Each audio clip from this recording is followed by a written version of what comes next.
Hello.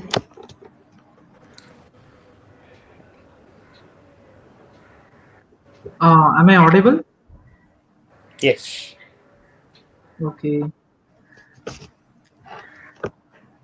Um, is my video visible? No. Okay. I think there is some issues. All right. Let's get started for today. So RMO is coming up this weekend. So students might be curious about the exam. So we are going to conduct a preparatory session for that. So it's an excursion into problem solving. Myself, Raghunath, a faculty member at Chinta Academy, and we also have Shaiv sir, who's a math faculty at Chinta Academy. Today, we are both going to discuss and share ideas for a problem with three different approaches and try to find the solution for it. You can also work on that with us. I think it will be engaging. Let's get started.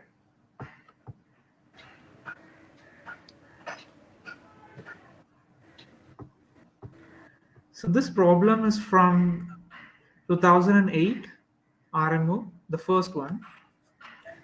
You are given with an acute angle triangle ABC. So you can take this example as an example. So in this triangle, D and F denote midpoints of BC and AB. So D is the midpoint of BC, and F shown here is the midpoint of AB. All right. We are constructing perpendiculars from F onto AC. So let's do that. Construct perpendicular from F onto AC and let it intersect the perpendicular to BC at B at N. The length of ND needs to be proved equal to the circumradius.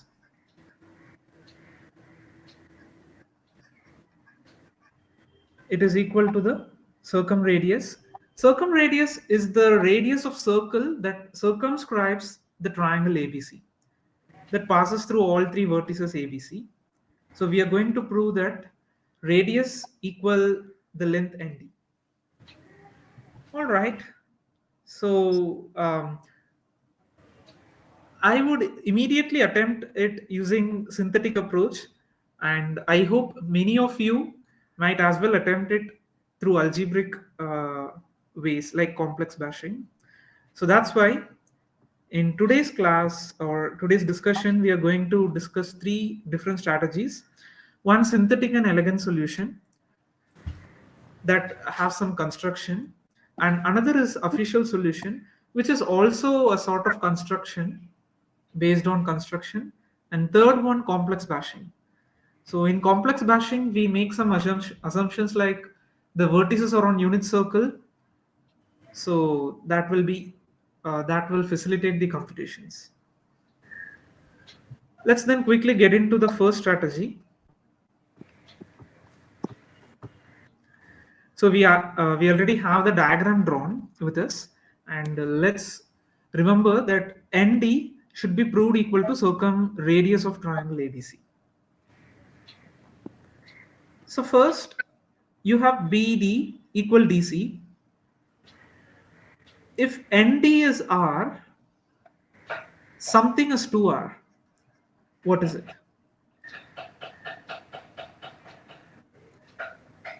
So if you have 2R, maybe that is um, correlated with the diameter of the circle.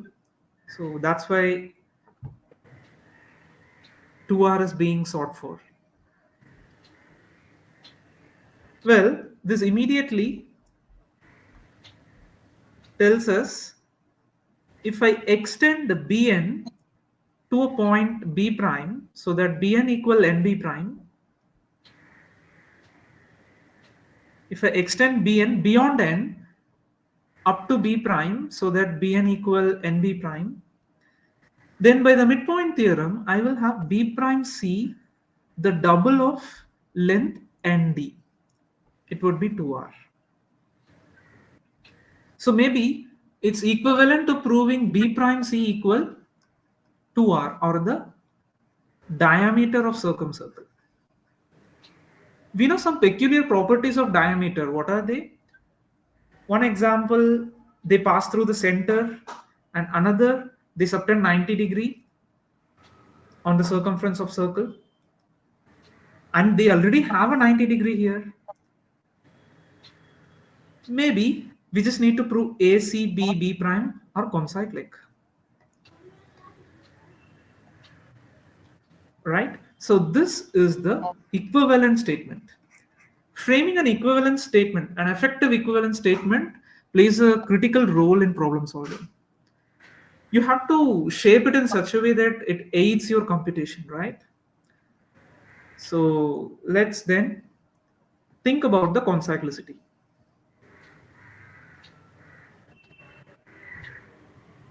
I'm now erasing ND because this is not our focus now.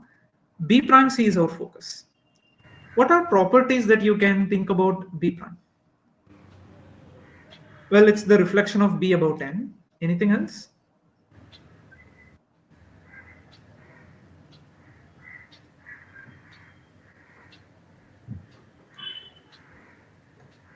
If you notice, we haven't yet used the fact that F is the midpoint of AB. Without utilizing it, we won't be able to conclude something, right? So therefore, we see a midpoint theorem configuration. The configuration that we see in midpoint theorem is replicated here as well. It's occurring here as well. So we conclude NF is parallel to AB prime. Maybe that's how we exploit the fact F is the midpoint.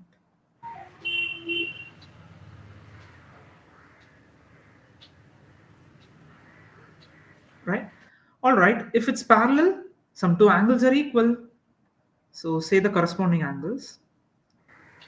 But what's angle B and K?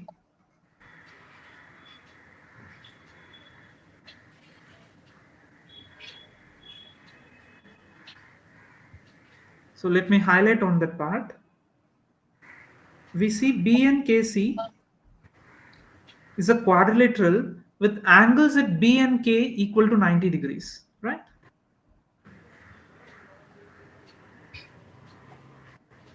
So therefore, the other two angles add up to 180.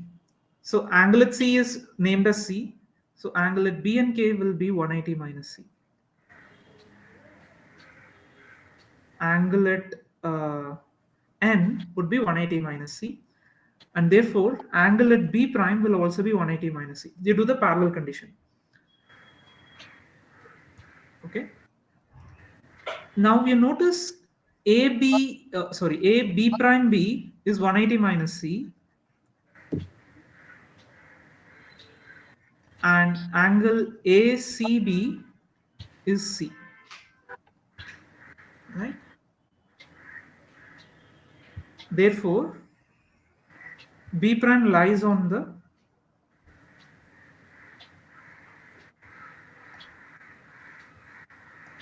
circumcircle ABC because the opposite angles add up to 180 degrees.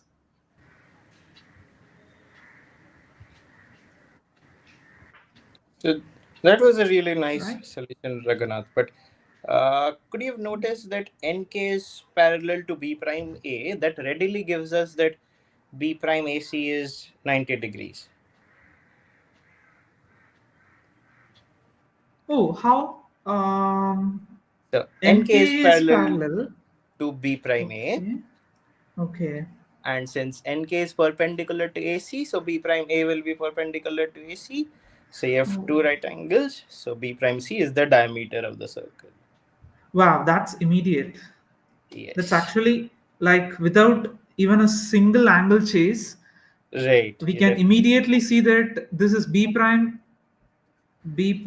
AC equal 90, And which then is we are also done. equal to B prime BC. So this means that they are concyclic with diameter B prime C.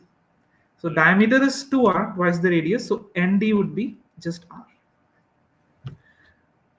All right. So this is something you can also think about. The reason why I constructed B prime was to rephrase and write the given proof statement in a different way that is easy to implement, because diameters are like subtending 90 degrees. So have some motivation behind such constructions, and that will definitely help you through problem solving. Okay. So one more thing I'm going Yeah. to say is that so RMO problems generally deal with cyclic quadrilateral hunting, as we saw in your solution, and we're going to take that over to the official solution as well. So let's look into the official Right. solution now. Yeah. So So exactly. So again, here we are going to look into some cyclic quadrilaterals. Um, so first cyclic quadrilateral that we can easily observe is BNKC. yeah, you see that NKC is 90, NBC is 90. Opposite angles adding up to 180 is what something you need to search for. So that's Let's BNKC. let's do one more thing. Let's just point out the circumcenter. Okay. So let's call the circumcenter as O.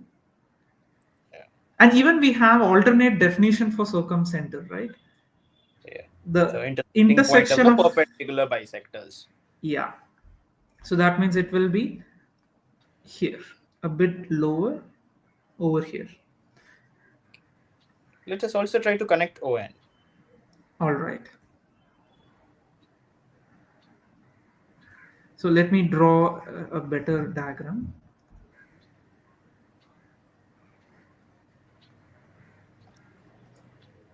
Maybe you can do without connecting ONF. Without, okay, that's right. So this is 90. I know it's a perpendicular bisector. Yeah. And let's join it like this. Okay. So the way we have drawn it seems like ONBD is a rectangle, but that is what we need to prove. But why do you think it Yeah. suffices to prove that? Because like ND is the length we are chasing for, and OB is what we want it to be equal to. OB is the Right. circumradius R. That's like O is the center and B is a point on the circumference. So OB is the radius. Right. And I exactly want it to equal. And rectangles do have equal diagonals. Exactly. So these two needs to be proved equal. Right. So So maybe it's a rectangle. So NODB is a rectangle.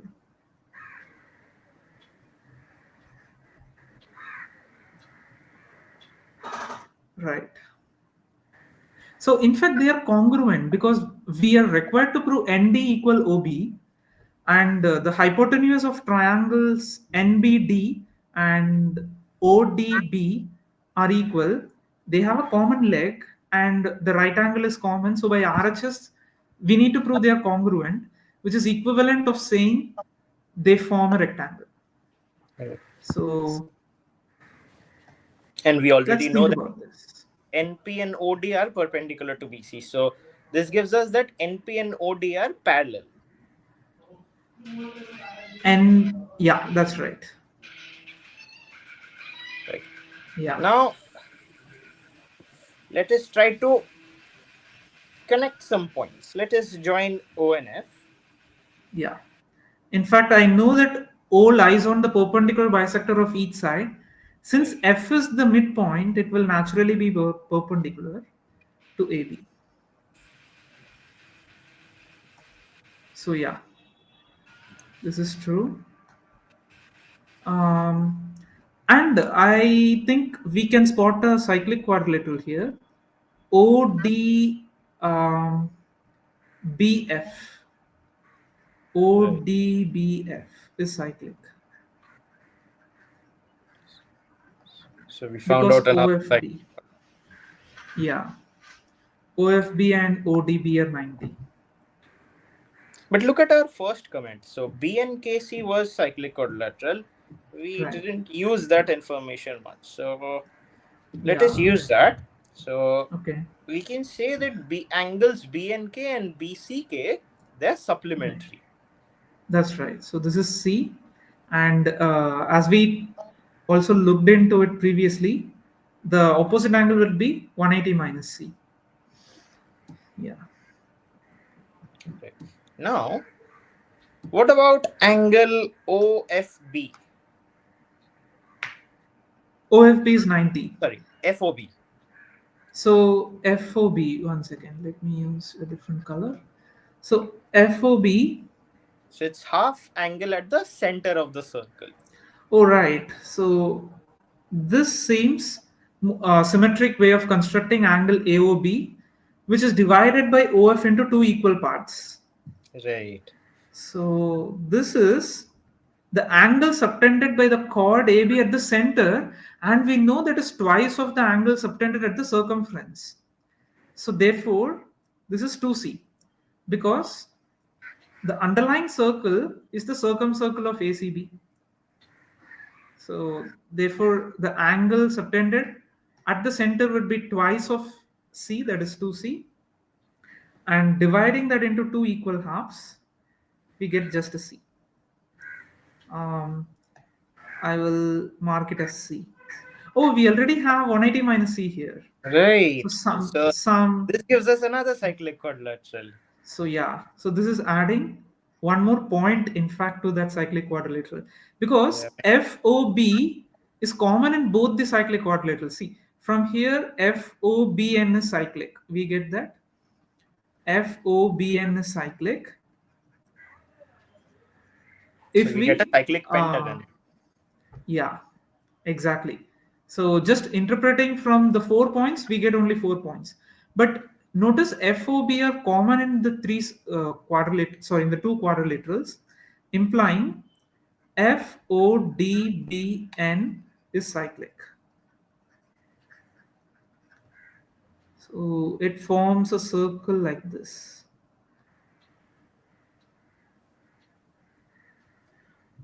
All right, there are several 90 degrees here. Um, Let me just point them out. ND subtends 90 degree at the center because NBD is 90. Angle NBD is 90 degrees. So ND subtends 90. What else subtends 90? Oh, BO also subtends 90. Right. So angle B uh, BDO equals 90. So both the chords subtend equal angle, which means both are of same length, or in fact, both are diameters. So therefore, they must measure the same, and we have completed that way. Or you can also say that it's a rectangle, just by angle chasing in the other side of the quadrilateral NODB. So Right. So thus we conclude another proof. Like a typical Armo yes. problem, cyclic quadrilateral hunting and angle chasing gives us the conclusion. All right. So I think we are now awaiting for your complex bashing solution. Right. So let's get started quickly. Yes. So let us note down the points. Complex number problems usually starts with ABC placed on the unit circle. Okay. So let's label them as ABC, where a small a, lowercase b, lowercase c represent the complex values of the vertices on the plane. Right. So and D and F can be easily seen as Yeah. B plus C by 2 and C by A plus 2. B by 2 respectively. Yeah.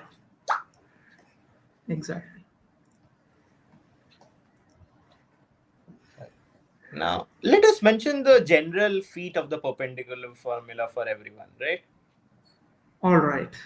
So suppose you have the unit circle Okay. So this is a simple formula where you restrict yourself to unit circles. Suppose you have So you 2 can, points P and Q on the unit circle. and let And Z then be you any other have, point. yeah, any other point on the plane. Inside the circle or outside the circle, shouldn't matter. Right. Let's draw perpendicular from Z onto PQ. I mean, capital P is the labeling of that, and capital Q is the label of small q. And let's call the foot of perpendicular as K, and small k represents its complex value. So we can represent the lowercase, the complex k, in terms of just P, Q, and Z, given that this is an unit circle. So it will be quite helpful to remember this. That's half of P plus Q plus Z minus PQ Z bar. And we are going to implement this exactly in our statement. The perpendicular is dropped from F onto the chord AC of the unit circle. So now you can find the coordinate. So let's figure it out. What would be K? K will be half of the sum of complex values at the endpoints.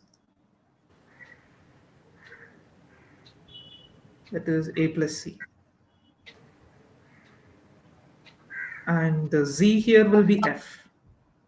So A plus B by 2 minus AC, the product of P and Q, times Z bar, which is A plus B by 2, the whole bar. Things look kind of messy, but we can use that A bar is 1 over A and B bar is 1 over B, and that will make Okay. things a bit simple. But let Actually, us this is leave the how, calculation to others. yeah. So,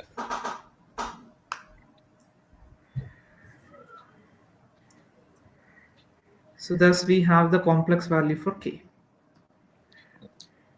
So should now, I then find the complex value for N? No? like, there is a complex intersection formula, but that is too difficult to be used in this case. Instead, consider another point n prime, which is b minus c by 2. Okay, B minus C by 2. So is there something peculiar about that? No, it's just B making minus C by 2? b d o n prime into a rectangle. Right. Okay, then I see. So let's assume n prime. In fact, it will be coincidental, right? Then. Right. So I'm just putting it nearby it. It's n prime. N prime is fabricated in such a way that n prime O dB will be a rectangle. So if you're curious, the way you complete a parallelogram given 3 points would be like this. Suppose if you are given with x, y, and z, and if you are wondering what will be the coordinate of the other vertex that completes the parallelogram, then that can be just found by adding the diagonal complex values and subtracting the corresponding one which is in the opposite vertex. Or you can say So, that the sum of the opposite vertices are equal. yeah. So due to the common midpoint. So and we are exactly utilizing this, and since we know ODB is 90 degrees, it is not going to be a general parallelogram, it's going to be a rectangle here. Okay, Okay. So with this point, we get that n prime b is perpendicular to bc. right. So only thing which remains to show is n prime lies on the line fk. I see. So it would be better to put it this way. So let me put n prime a bit lower on nb and have it this way. Now we know that n prime lies on nb, but we need to show fk n prime are collinear, and thereby we would be done proving n prime equals n. And then And we due to can, the rectangle thing, it's yeah, it's like the same previous discussion. BO, the circumradius, would be equal to ND, and we are done. no, it can also be easily seen that NO, we can calculate the distance between any 2 points as different absolute value of the difference of the two complex numbers. I see. That's nice. So then I wonder if 3 points are given. Let's call L, M, and N. What will be the condition for them to be collinear? The Yes, complex condition. an interesting question. So, thing to notice is that L minus M divided Okay. by L minus N should be a non-zero real number, Okay. or it should be a real number given that L is not equals to M. So Okay. let us assume all of them are distinct. So 3 points are Okay. collinear if this ratio belongs to real. Right. So yeah, in fact, it's like you are shifting L minus M to the x-axis, and L minus N should also lie on the x-axis. So that means that they are collinear. That's nice. So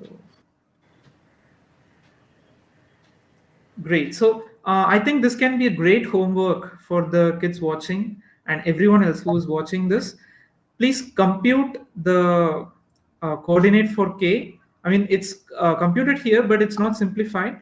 You may simplify it and prove that k, f, n prime are collinear, and thereby we would be done by proving nd's magnitude equal the circumradius. So as we see, there are couple of variety of solutions that come up with a problem.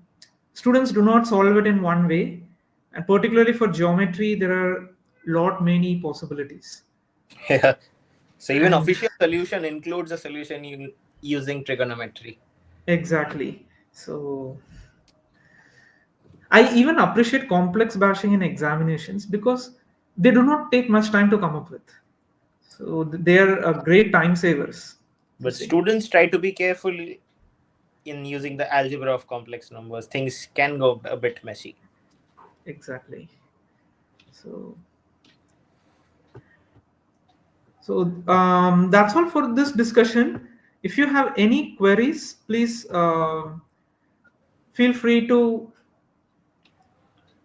put in your doubts in the comment box.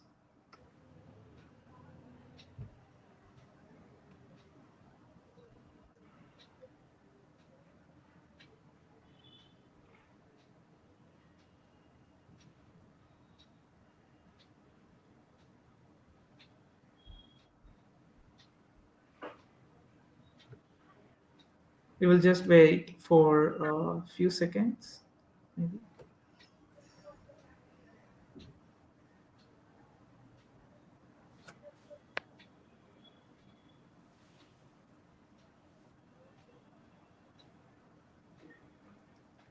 Yes, there is a student who would like to ask a question. Please go ahead.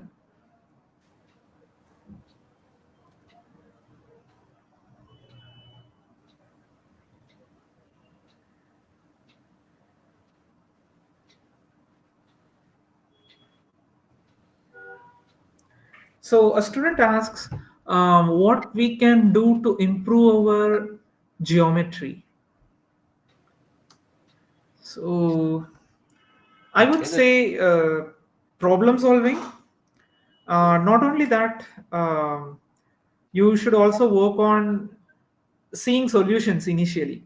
So when you start your career in Olympiad level problem solving, do not only have a habit of problem solve every time, have also a habit of seeing other solution, discussing it with others, and um, after, of course, after at least 1 hour of trying the question, if you are successful, you should also see. If you are not successful, you should also see. So thereby you will get different dimension of thinking ability. So yeah, and Shaif, sir, would you like to also add some points to it? Yeah. One good way could be like to prove theorems on your own instead of reading the actual proof. Once you see a theorem statement, try to prove the things on your own. So that could be a nice way to get you started. Great. So yeah, of course you can have hints. Just try for 1 hour without any hints. Then you try to get some hints. Let's say the first part of the solution, and you derive the second part of solution, and then you can proceed. I hope that is helpful. Any other questions?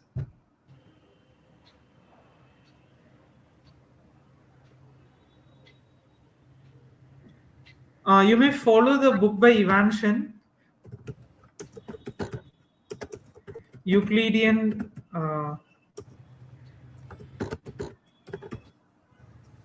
Geometry in Mathematical Olympiads, if you are concerned with your uh, theoretical knowledge. That will be helpful.